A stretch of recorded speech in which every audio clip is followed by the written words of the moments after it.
Compliance is a profession where people work tirelessly to make the world a better place. And there are hundreds of amazing and inspiring women who have helped the field develop into what it is today. Great Women in Compliance is part of the Compliance Podcast Network as they talk with women in compliance who are making a difference. Hi, welcome to the Great Women in Compliance podcast hosted by Hema Lomax and me, Lisa Fine. We are sponsored by Corporate Compliance Insights, and you can hear us on the Compliance Podcast Network, where you can hear lots of great stuff. My guest today is Audrey Harris, who is the Managing Director, Global Anti-Corruption, Compliance, and Non-Financial Risk Affiliated Monitor. Last year, I got to know Audrey a little bit better when I spoke with Audrey and her colleagues, Bethany Hengsbach and Dion Lomax, about their work at Affiliated Monitor and women as monitors. If you haven't heard that one yet, it's episodes 169 and 170. I met Audrey shortly after that in person for lunch, and I had a really challenging week. And every interview wanted to cancel, but I knew I was going to be happy I went there. And at the end of that lunch, she was the perfect person to talk to during a difficult time. I got great advice. I laughed a bit, and I ended up with a friend. I wanted to mention that at the outset because I'm so grateful for Audrey and that day, because I still reflect back on it and our delicious lunch. And when we went back old school at the old Abbott Grill. So thank you. And for those who did not hear those episodes, can you tell us, Audrey, a little bit about your career path, as you are like the trifecta, the law firms, you've been a chief compliance officer, and now in the monitor world? Thank you so much. And Lisa, for everyone out there who's listening, Lunch with Lisa is awesome. Always do Lunch with Lisa. She gives more energy than she takes, and it was a fabulous time. So any chance you get to come through DC and have lunch with her, do it. So DC is actually where I started on my compliance journey. And I started as an associate and came up through partnership at Kirkland & Ellis doing white collar and compliance issues right when the FCPA actually was taking off. I also spent some time as a BHP Billiton, now BHP's first chief compliance officer after one of their challenges with the SEC. And then I came back from Australia and was actually co-chair of Mayor Brown's anti-corruption practice in the DC area. And about a little over a year and a half ago, I joined the Affiliated Monitors team, taking all of that experience within working with monitors, being a self-monitor, so to speak, and working with a team that we only do monitorships and proactive reviews. So it's been a fabulous transition between all kind of four of these different roles. That's amazing. So one of the things I'm going to go back to, because we talked about this last year, we talk about it all the time, and you and I have even talked about it, is last year we talked about what I was calling the Monaco 2.0 memo, Lisa Monaco's memo. And this year, while I was at the SCCE conference, what I'm thinking about is 3.0, the most recent Lisa Monaco memo came out. And I guess my first question is, would you actually call it a Monaco 3.0?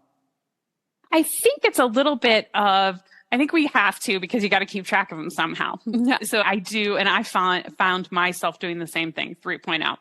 But you're right. It's really an expansion and a clarification of things that are in 2.0. And I think as we'll walk through and talk about today, a lot of it's not new. It's just the approach that they're taking, the application that they're taking. So it's a little more nuanced to what you need to get out of this message, in my opinion.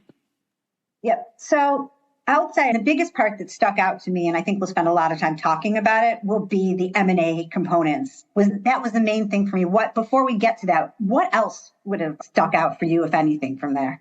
Okay, I'll give you two. Okay. The first one is the recognition of unintended consequences. So in the DAG speech announcing the safe harbor policy, she said, there was a quote, "In a world where companies are on the forefront of responding to geopolitical risks, we are mindful of the gander of unintended consequences." So I think this is something that is central to aligning incentives and holistic compliance, whether it's aligning incentives for enforcement or whether it's building your compliance program in-house, is what are the collateral risks? What are the unintended consequences of your policies, of your controls, and of your different programs that are operating within your company and the incentives within your organization? Because as we all know who work in compliance, there is no risk environment, right, when you're doing business. So how does your company make conscious, informed risk decisions at that right level recognizing these potentially unintended risks. So here, DOJ is really addressing one risk or unintended consequence that companies have known about for a while.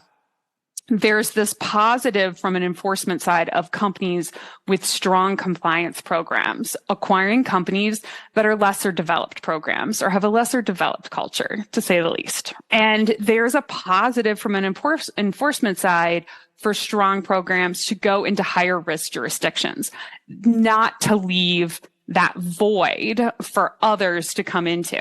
So if the enforcement risk is too high and can't be mitigated, the boards and the companies with programs that incorporate compliance into their decision making will walk away and potentially leave a void in a high risk jurisdiction or in an acquisition opportunity.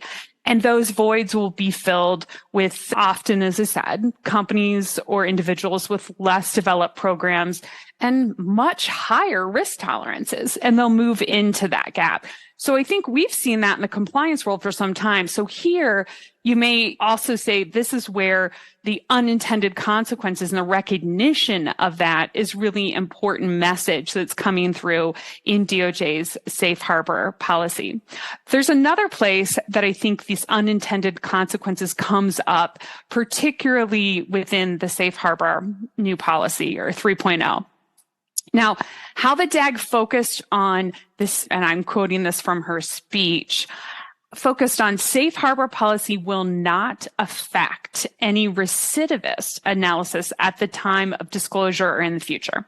So in my view here, DOJ's initially kind of strong recidivist stance, if you remember a year or two back, and really they had some unintended consequences of those calculations where they were talking about, we're going to take into account all of the now say or bad compliance issues, whether it's antitrust or FCPA, when we're looking at recidivism.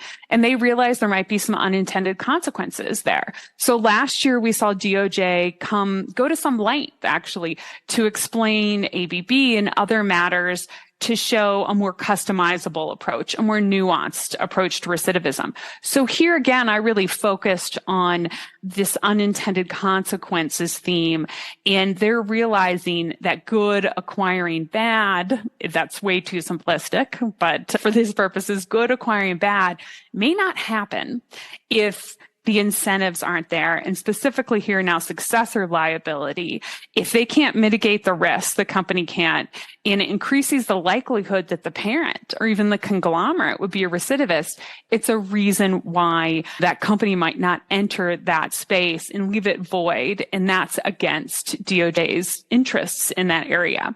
So that's my first themes, like these unintended consequences. The second thing was application. So a lot of time recently we've heard trade sanctions is the new FCPA. It may be the new FCPA, but the FCPA group and the unit in the fraud section has really been the incubator for so much of the corporate compliance guidance in the space.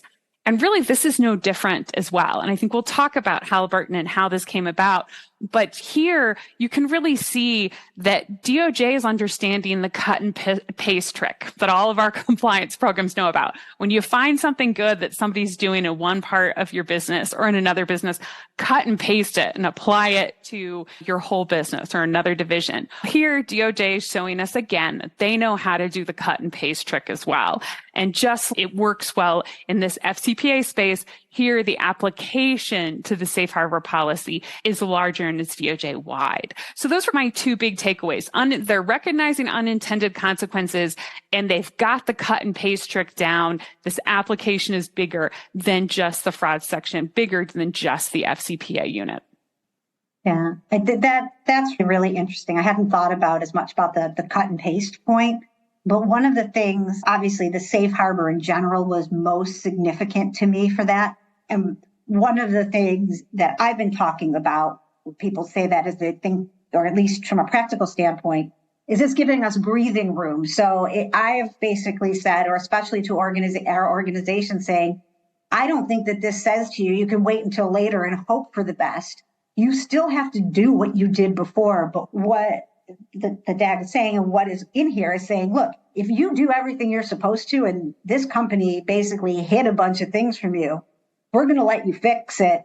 But I think it's an important thing because I think one of the concerns initially, or that people have been talking about, is people think, okay, wait, now we have a little bit of a get out of jail free card. Yeah, absolutely. And I think what's significant is that kind of what does the safe harbor mean to you? Well, I think the DAG acknowledged that this isn't the first time that DOJ's dealt with this, right? It goes back to that Halliburton opinion release. And I think many outside counsel and CCOs everywhere use that to guide clients and incorporate to their programs already.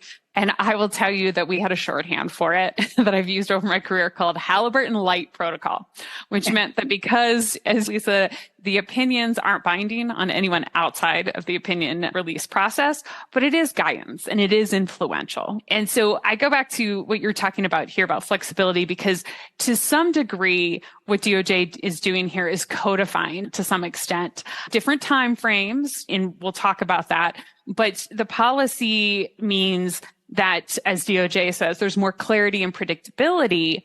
The counter to that, in my takeaway, is that it might take away some flexibility. So what counsel and the company can argue, and when does it fit exactly into the box of the policy? It's back to that unintended consequences where they are. But yeah, it's definitely no substitute. And we can talk about why for pre-acquisition due diligence. And I think the DAG makes that super, super clear. But the serious takeaway for me was clarity and predictability might also take away some flexibility. So let's look at that and what that means for your particular company and your particular application. I think that's really important too. I think we're all trying to figure it out because on the one hand, you want to encourage the proper types of acquisitions and growing businesses in a way and making sure, like you said before, that we're having programs that have strong compliance programs. On the other hand, there are certain risks that you just need to know. And I guess my question about that too is, she talked about this 6-month window. Do you think that's a good amount of time, and what would happen if you discover something later? Yeah. In taking one step back from that, when you're talking about, okay, what does it even mean on your due diligence? Hitting that just one more time, because I think it's so important. And I agree with you so much that this is not something you cannot have. The DAG started her whole speech with, we are placing an enhanced premium on timely compliance related due diligence and integration. I don't think someone can expect a warm reception if you walk into DOJ with an issue at 5.5 months and say, we started DD after close. First, as we know, it doesn't make commercial sense. 2, you're burning credibility. But I think you don't have to let the perfect be the enemy of the good either here in this space. What you need to be able to explain is your company's why, other due diligence, why you did or did not do the due diligence in that space. For example, it was an auction. We asked and they said no. The DAG also talks about compliance. I think the quote is compliance, prominent seat at the table in acquiring if a company wishes to de-risk the transaction. I'll go one further than that. And I'll say if they want to mitigate risks and actually get a competitive advantage out of their compliance investment, turn that compliance program from a cost center to a value center, they need to integrate that seat even earlier. And I think last podcast, we talked about my theory on we are as compliance guides, problem solvers, and gatekeepers. And we spend about 80% of our time in that guide and problem solver space. And it gives us that visibility and that credibility to be the gatekeeper in that 20% where it's needed. But it's also that we are more likely to be guides and problem solvers the earlier the business incorporates us into the discussion of non-financial risk. And I'm saying non-financial risk and not just compliance here intentionally, because it's about integrating non-financial risk in really early. So you can back up and ask, can non-financial risks be part of the discussion, not just when you're first targeting transactions? That would be great too. But can you move it all the way back to when you're talking about M&A strategy? And can it really not only mitigate your risk, but improve your overall profitability profitability and success in your M&A strategy.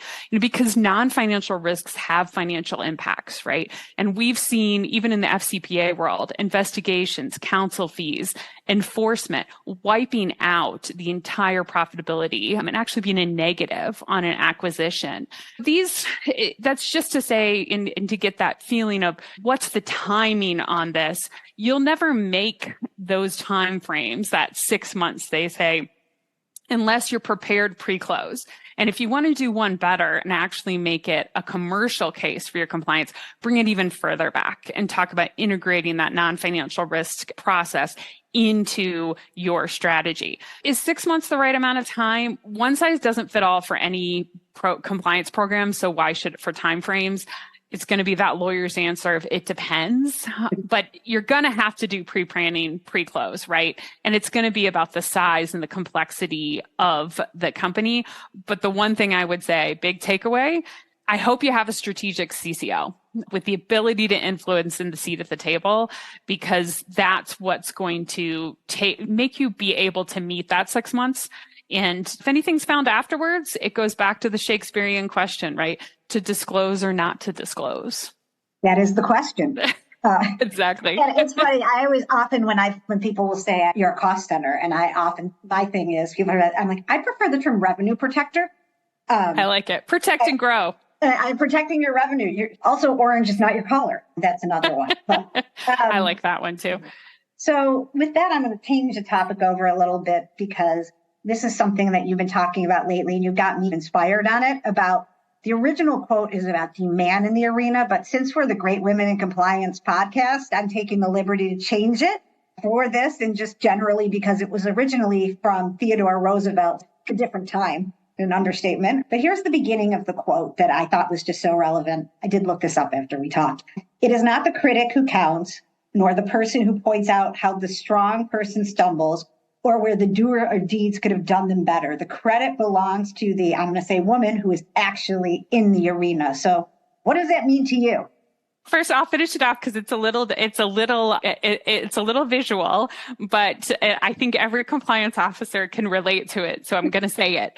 Okay. Whose face is marred by dust and sweat and blood, who strives valiantly, who errs and comes up short again and again, who knows great enthusiasms, the great devotions, who spends himself in a worthy cause, who at the best, in the end, knows the triumph of high achievement, and who at the worst, if he fails while daring greatly, so that his place shall never be with the timid souls who know neither victory nor defeat. And I say that because I will come back to the shorthand that my team would often use when we were talking about being in the arena and taking little parts of that out to what we would do in compliance. So actually, and I don't know if I ever told you this, Lisa, but my dad was a Force Recon Marine earlier in his life, and then also a real history buff. And at a very young age, he would recite this to me when I was trying something, it didn't matter what it was about it, not about how many times you fall down, but how many times you get back up and engaging. And there are those that engage in the arena.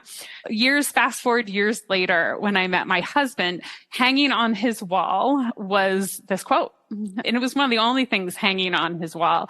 And it became a recurring theme for me. And even at Kirkland and other places, it became a driver to be comfortable in the discomfort.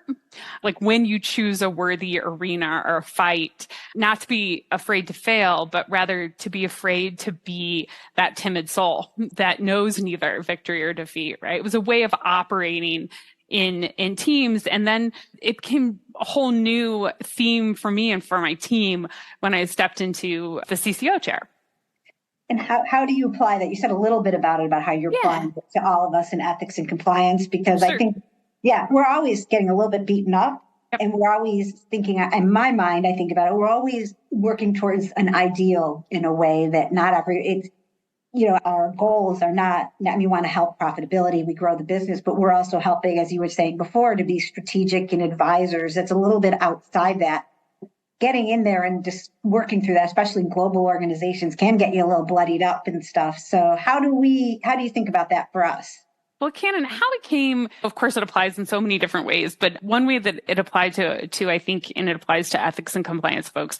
And it was actually something that struck me that I might not be the only person who thinks this way, because it was the director of division enforcement gave a speech, I should say, of the SEC, gave remarks to the New York City Bar Association Compliance Institute last month. And he was talking about engagement with the business. And he was talking about, you need to get in there and understand your business's business model. You need to get in there and engage and educate the business.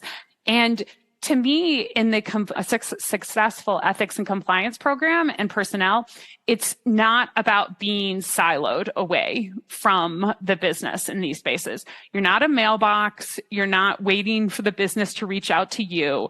Your objective, should something be later on go wrong, is not to be able to say, that was not my job, or what do you want from me? But or looking for a way not to get blamed or stay for a long career in that company. If you stay in your box, it's getting out of your box and engaging with that business. And sometimes that's really uncomfortable. And I remember one time, as a war story, of a colleague who came out after discussions with the business in a certain place. And then when I said, let's go back in, we need to have this discussion again. We need to explain, we need to advocate. And the colleague looked back to me and said, we're stepping back into the arena. I said, absolutely. We're stepping back into the arena, stepping back into that discomfort, and trying to dare greatly to bring that value and do things a little bit differently than just sending the email that says no.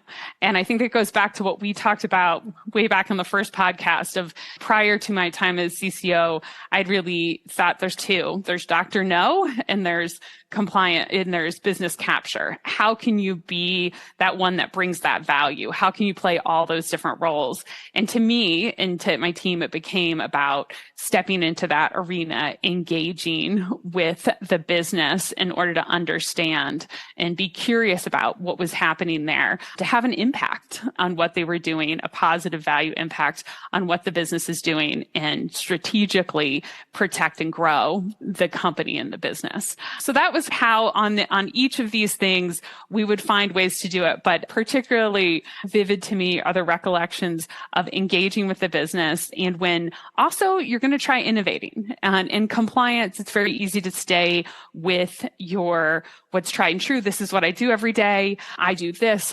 Was there a better way to do it? And there's always a better way. There's always that continuous improvement where you can make it better. But if there is some discomfort in that, right? What if it doesn't go the way you want it to go? What if it doesn't work out? Is it better to say, I'm not going to do that. I'm going to stay in what I know? Or if you can improve it for the business, and if you could improve it for the compliance team, would you? Will you step out on that limb, or will you worry about who's going to be blamed for it failing when it doesn't? Or are you just going to make it succeed? So from my experience, I think there's no better analogy for ethics and compliance folks than woman in the arena, for sure. Yeah. And you made me just think about two things. One is, in terms of engaging with the business, I think sometimes we get so caught up in our own world that we're trying, and we're like, we have a few minutes to share whatever we need to. We forget sometimes, we, meaning me, and I work on this, is to really listen and understand what really is important to them, which may not seem like it has something to do with compliance. And my story about that in the arena was in my old job, and I can't remember if I said it to you before, but I would do at Gate Gourmet, we were airline catering facilities. So I would go in and see all of them. And in Toronto, I remember clearly, in Canada, they had the only dishwasher trolley thing that you could push it through. So I started understanding how the differences between these major dishwasher things were. So when I would go on the tours, people would be like, well, skip the dishwasher. I'm like, no, we can't do that.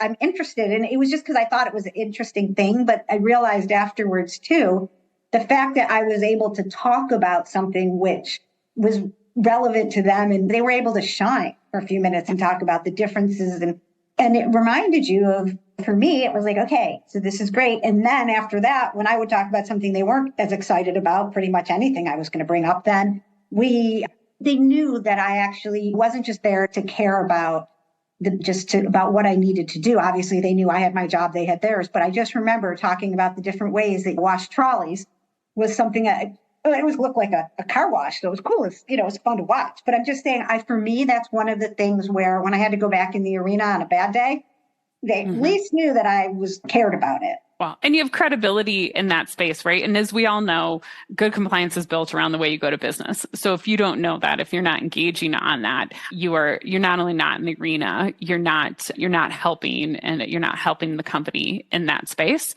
So it's definitely and also the other one that I would say in that is ethics and compliance officers have to be super resilient.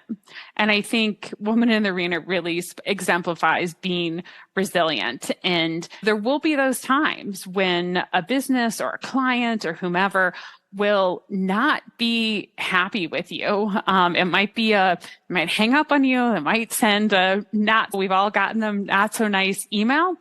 And your response will dictate, you can't dictate that, but you can control your response to it. Is your response to avoid them the next day, not go back into that meeting? Is your response to go up, look them in the eye as a person, ask how their day was, and start engaging again? Because I guarantee you the results of that is going to be different than if you just shy away from what is a natural human instinct to shy away from, move away from pain. And if you respond to that unfortunate email with a phone call that says, how are you? How can I help? That email seemed uncharacteristic. What are you dealing with? And how can I help you? That is walking into the arena. And that is not in our DNA, is how we should, as humans, respond to pain. But if ethics and compliance officers can do that, you can change. If you can dare greatly in that space to do that, you can have an impact beyond anything that you thought. Yeah, the one challenge I've had with that before is when somebody decides, no matter what level you are in the organization, if I disagree with you, I'm going to go over your head.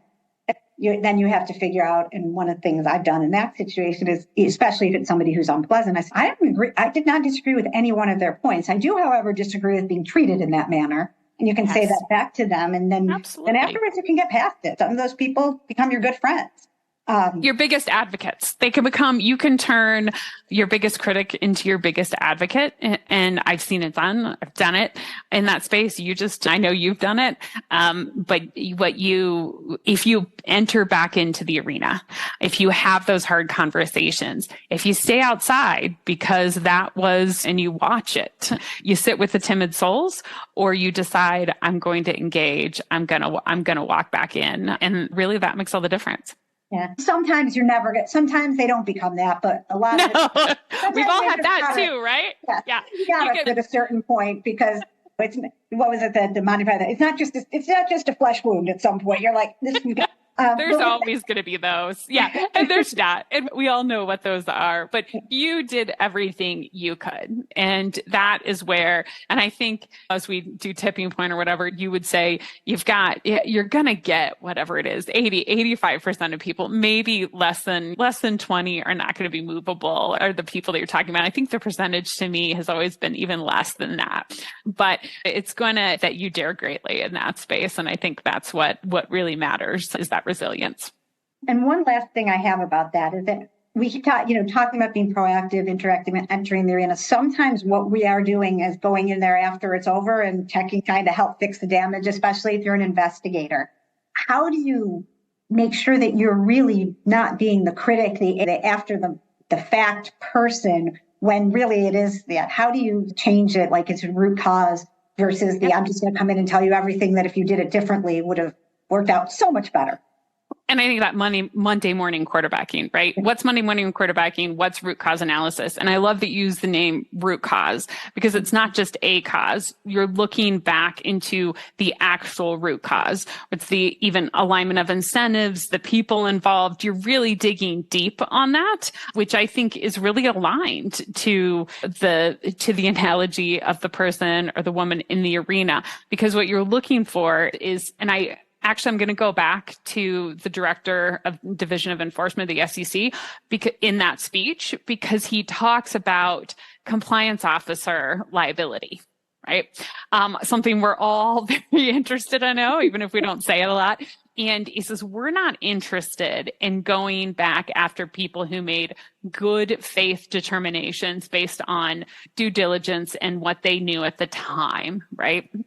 We're looking for folks who engaged in bad conduct, say bad conduct, or who really just wholesale put up their hands and abdicated their responsibilities. And I think that's really good guidance here, is looking for the person who, or the situations that were good faith trying, in whether it's due diligence or whether it's a process, that they were in the arena trying to remedy the situation or trying to make the right decision in that space. Even the SEC says those aren't the people and those aren't the situations we're looking for. So I think that's really good guidance for us as investigators when we're going back in and looking and saying, what's there? What's the difference between criticizing the person in the arena and what's the difference to the one who's the timid soul on the sideline who abdicated all responsibility, or obviously the say person who is in there doing intentional wrongdoing. So I think it works in that scenario too, actually. Yeah, I think you're absolutely right. I also think that most times in an investigation, it's not like you're going in being a detective. You're trying to figure out, usually it's lots of different things that went slightly wrong along the lines, down the line. But with that, I just want to say I've taken up a bunch of your time, and thank you so much for coming back, and thank you for everything you do for us in the community. And I really appreciate you taking the time today. Thank you. It's absolutely fantastic. And I love that you're keeping these podcasts going. And years ago, before I was ever on it, I was a loyal listener and just really enjoying it. And so were many of my team members in different environments. So thank you for everything you do. Thank you for that. Considering I look at your career as one that's a great model for all of us. So with that mutual appreciation, I'm going to just sign off on behalf of the Compliance Podcast Network. And thanks, everybody. Have a great day. Thanks for joining us for this episode of Great Women in Compliance. We hope you'll join us in honoring the great women in the compliance field by subscribing to this podcast and leaving a review.